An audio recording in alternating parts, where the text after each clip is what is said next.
અમારા રાજકોટમાં તો સવારે વોકિંગ કરવું હોય તો ઘેરેથી ચાલીને નીકળે જ ન હાલે, એવું રાજકોટ વાળા ન કરે. એક્સ્યુ ઓડીન રેન્જ ઓવર પજેરો મર્સિડીઝ ને આવી ગાડીઓ લઈને રેસકોર્સ ના મેદાને જાય અને રિવેશમાં આમ લઈને પાર્ક કરે, નીચે ઉતરે, આમ દરવાજો બંધ કરીને ઓલું દબાવે, ચીક ચીક એમ થાય. પછી પરબારા વોકિંગ મેં ન કરે, ઘડીક આમ ઉપાડી હારા માણસો નીકળે એની પાછળ પછી આમ હાલ્યા જતા હોય. એક ભાઈ હાલતા હાલતા અમદાવાદ હાઈવે ચડી ગયો, 25-30 માણસ આગળ ને એની પાછળ હાઈલો જ ગયો 30 કિલોમીટર ગયો. કુવાડવાના પાદરમાં જઈને પૂછ્યું કેટલેક જાવું? બોલા કે અમે ચોટીલા જઈશ.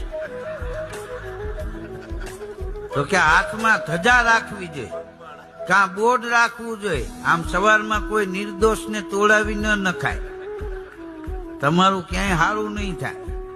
હા ઓલું કે અમે ક્યાં કંકોત્રી લખી હતી ભૈયો જાને, હા મૂકી છે ગળબૂચમાં, વળતા છકડો રિક્ષામાં આવ્યો, બોલો પાવડાના હાથા જેવા પગ ટીંગાતા હતા.